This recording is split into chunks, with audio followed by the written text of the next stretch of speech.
જય સ્વામિનારાયણ. આ પાદરી છે ને આપણા દેશમાં ફરે અને ઉપદેશ આપતા હોય. હવે એકવાર બધા આમ બેઠેલા 7-8 જણા હશે, વાતચીત ચાલતી હતી. તો પછી ચર્ચા આવી ચડી ગઈ પાદરી ઉપર નાખી કે તમે ખૂબ ઉપદેશ તો આપો છો, સારી સારી બાઇબલની વાતો કરો છો. આ તો બધા વેલ એજ્યુકેટેડ માણસો ને, બધા તમે બહુ સારી વાતો કરો છો બાઇબલની. અને અમારા સમાજમાં સાધુ સંતો પણ ગીતાની, રામાયણની, ભાગવતની ઠેર ઠેર આ બધી વાતો તો થાય જ છે ભાઈ.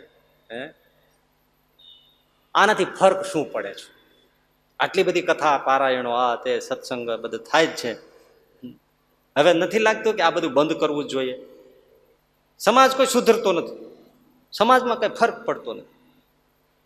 પાદરી તો બોલતો જ બંધ થઈ ગયો કે તમે હવે સાહેબ આ બધું બંધ કરો એમ. એને એની રીતે જીવવા દો.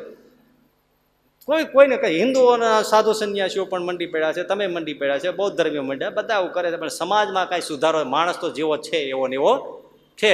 એટલે આનો કોઈ કાંઈ પેલો ફાયદો નથી, આ બધું બંધ કરો. પાદરી પછી કાંઈ બોલ્યો નહીં. થોડી ઘણી પછી બીજી નોર્મલ સિમ્પલ વાતો બધી થઈ. પછી પાદરીએ, એ લોકો તો બધા પીતા હોય ને પેલો શરાબ, વાત મજાની સાંભળો. એટલે પાદરીએ કીધું કે તમે શરાબ પીશો? હા હા થઈ જાય, એમાં શું, એમાં તો કોણ ના પાડે. શરાબ મંગાવ્યો. પાદરીએ કીધું બધાને તમારે જેટલો પીવો એટલે છૂટ, પણ મારી એક શરત છે. શું? 2-3 ગ્લાસ ભરી દઉં, પેગ કોગળો કરીને કાઢી નાખો, કોગળો કરીને કાઢી નાખો, મોઢામાં લેવાનું, મોઢામાં મમડાવી અને કાઢી નાખો. આ એક શરત પાડો, પછી આગળની વાત પછી. આ તો નવીન શરત લાગી. એટલે સૌ બધો મોઢામાં લે, મોઢામાં ગુડગુડ ગુડગુડ કરી અને કાઢી નાખે, મોઢામાં લે, ગુડગુડ ગુડગુડ ગુડ કરી કાઢી નાખે. એક 2 પ્લેગ આમ કાઢી નાખ્યા.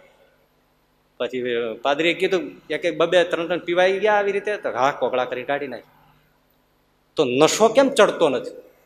તો કે નશો ક્યાંથી ચડે? ગળા હેઠે ઉતરે તો નશો ચડે ને. પાદરી કે વાત જ એમ છે, કથા સાંભળે છે પણ ગળે ઉતારે તો થાય ને.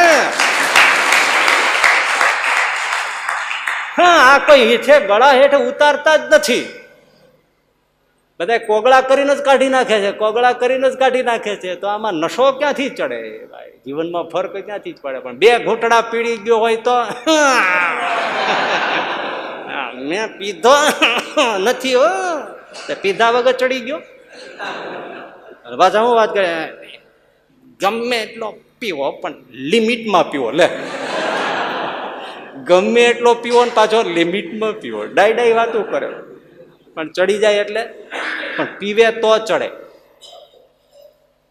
ચડી છે ખુમારી કે પીધી પ્રેમ શુરા, પીધા વગર ચડે નહીં. હવે તમે દારૂની વાત છે, એમ તમે ચાય કોફીની વાત કરો ને, તમને વ્યસન હોય, બંધાણ હોય, બગાસા ખાવ, બધું ખાવ, પણ હવે કોગળા કરીને કાઢી નાખો કઈ ચડે? પણ 2-3 ઘૂંટડા પી જાય તો ઘોંખારો ખાય કે નહીં? તો એટલે આ બધો ઉપદેશ અધ્યયન એને કહેવાય કે જે ગળા હેઠે ઉતારે તો છે.